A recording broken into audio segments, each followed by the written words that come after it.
I'm officially uploading my first ever iOS application to the App Store. I'm about to press the button. Hopefully, I think it's looking better there. It's gonna be there. That's it. Let's see how it goes.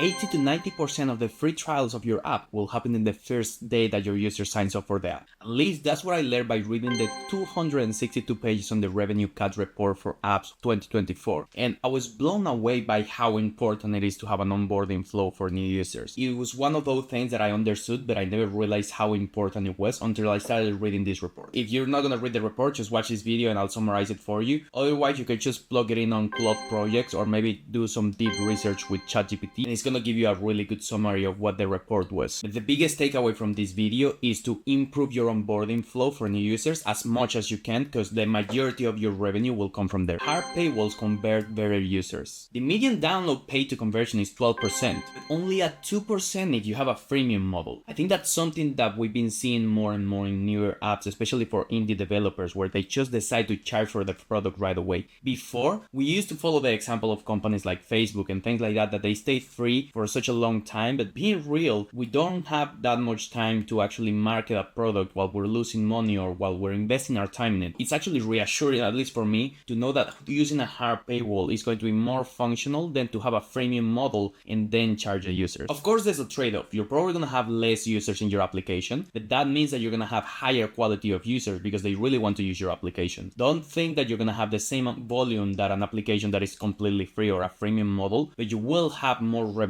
It's better to sell $500 to 5 people than it is to sell $25 to 1,000 people. However, with freemium is not all bad. The data shows that apps with hard paywall convert in a median on 2.7%, but the freemium ones convert 1.5%. However, they do have a higher probability of getting more trials ended. So if you have a hard paywall on your application, you're probably gonna have less trials completed than if you had a freemium model. Coming back to the onboarding point, the best moment to convert your user for a trial is going to be on the onboarding. Just after they get offered for the payment plan or just after they saw all the features of your product, that's when you want to ask for the trial, because it's going to be really hard to convert them after that. This one actually surprised me, and we found out that longer trials actually work better than shorter ones. I'm actually surprised because I would think that 3-day trial would be just more than enough to test an application, but no, apparently trials from 14 to 30 days tend to be more effective. Apps that have 2 weeks or more for free trial have more than 45% of conversion rate, but the shorter trial have 26.8% of conversion rate. So it's definitely something to look at if you think that you can offer it for your application. I think that this is where it really depends on what type of app have you developed. If it's something that requires you to track habits or something that you need to see long lasting time using the app for the user to see the value of it, obviously a longer trial period makes sense.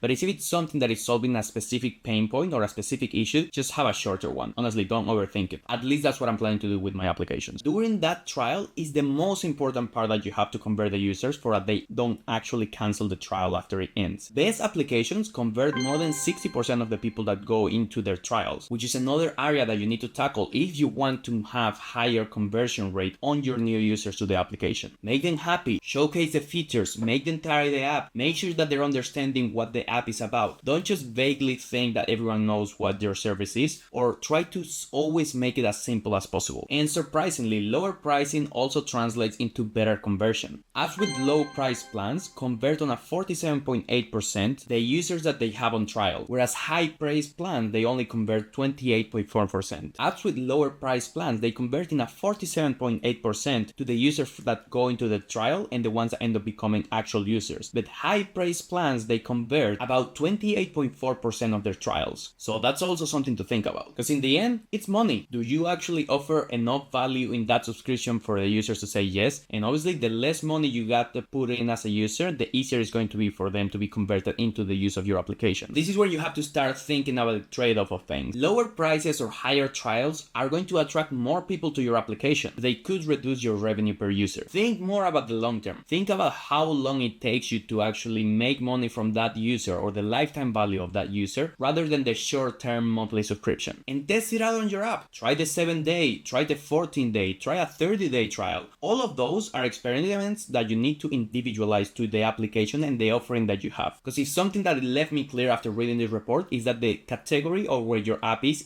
drastically different, but way different. The two most booming ones that I read on the report were the AI wrappers and health and fitness. They seem to be the most booming categories, but that doesn't mean that the other ones don't have certain like tweaks or certain things that make them unique. After you convert the user, you have another war to win. About 30% of the annual plans are canceled in the first month. So you gotta think that that's 30% of the clients that they're gonna say, oh yeah, I thought that this was good, but it is not as good as I thought, so bye-bye. So that's revenue that you're losing for the next year. So that's what you gotta think about. You gotta think about why are these users actually canceling on a yearly subscription, because you might have a really good onboarding flow that converts users, but then they go away because they don't see value in your application, and that's a value that you need to fix, especially before that year plan ends, so that you can see if you can gain them back. But something is clear: people prefer affordable long-term yearly plans over high and more expensive ones that are month-to-month. Low-price annual plans retain 36% of their users after the first year, but apps with highly priced monthly payments, they only retain about 6.7% after 1 year. So that's a massive difference in the long term of your customer. You pretty much want to focus on the annual subscription because it's not only going to give you more revenue overall, but it's also going to increase the probabilities of the users actually using your product and actually being a part of that product. Now you may be wondering, how can you prevent from this to happen, or how can you reduce the cancellation of these subscriptions? And you'd be surprised to know that majority of them are mistakes: expired cards, problem with payments, not having enough money on the bank account. So what you can do is to have a certain system that reminds the users that the next cycle is going to happen and you're gonna get charged about it. I think that that's also a double-edged sword, because on one hand, you are very actively reminding the user that they're going to pay for your product, so they're gonna be to some degree thinking about, oh damn, am I wanting to pay another year or another month for this app? Or on the other side, it could be, wow, this product is so good, I'm more than happy to actually update my payment details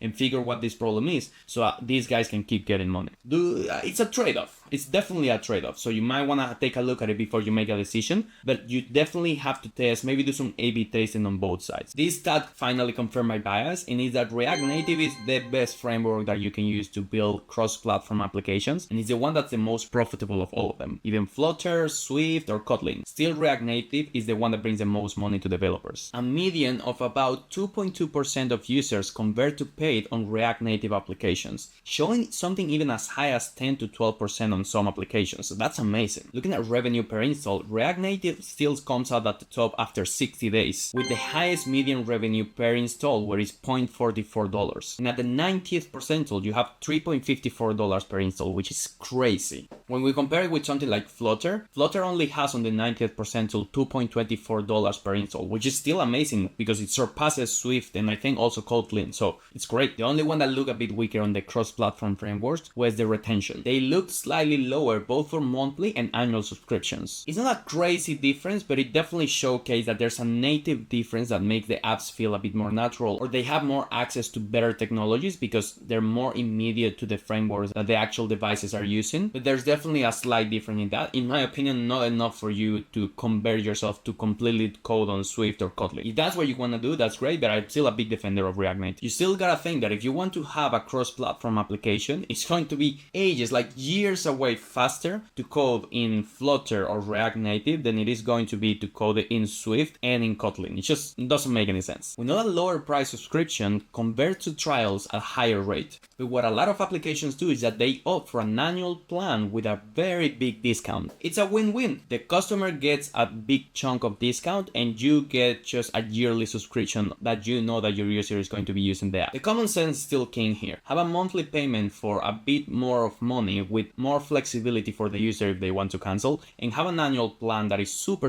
cheap in comparison to what the monthly yearly version would be, so that the user can feel that they're getting a massive deal on what they're gonna get. Something that was highlighted on the report was that we saw much more hybrid monetization strategies. So now we're seeing a lot of people that they're charging monthly or yearly plans, but they're also charging for lifetime subscription of something. So if you have an application that you know is not gonna cost you so much to run and it's solving a specific issue, you can just get, let's say, 2 or 3 times your yearly subscription and go for that for a lifetime access to it. That's also something that is being proven to work a bit more, especially on fitness apps, that what they're trying to do is to have either a freemium model or something relatively cheap where they don't charge the user so much, but then you have to purchase workout plans plans, or in games you have to purchase something that is going to be available for the rest of your use of the application. Things like that are starting to be a big increase in the overall market. Now, according to RevenueCat, the median amount of money that you're gonna make per install after 60 days, it's about 0.31 cents. But the top performers, which are the AI apps and the health and fitness apps, you can see it as high as 0.63 per install. That's just double the median. That's crazy. Don't think about this too much. If you're a developer that you're doing everything right and you know that you have pretty much a solo team, just use that window as a benchmark. Try to stay around the 0.3 and 0.4 revenue per install. And if that's not happening, then you know that you have to fix some things. Let's stay around there. This is one that blew me away, and it's that the top 5% of the applications on the RevenueCat report earn more than over 400 times what the bottom 25% earns. That's crazy. Imagine that, 400 times more. To put it in more specific numbers, those elite apps made around $8,800 per year, while the bottom 25% made $20 per year.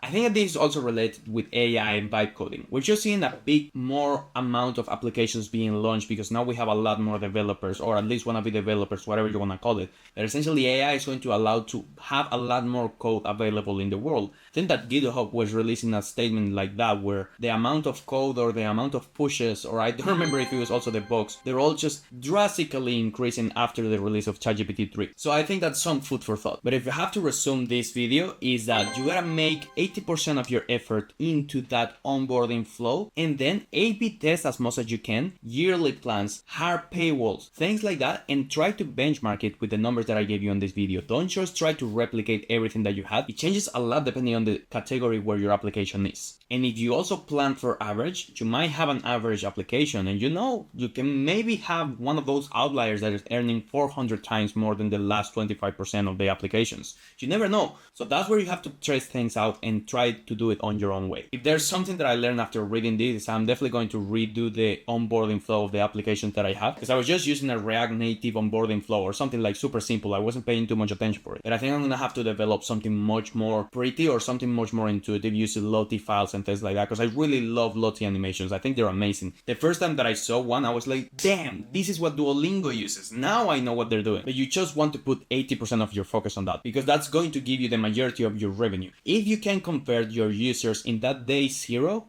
you're probably going to have a long-lasting product. Or at least that's the takeaway that I'm getting from this. I'll see you on the next video, and I hope that you keep building. Bye-bye. Don't forget to subscribe. I know that you're watching. I know that you're watching and you're still not subscribing. Subscribe.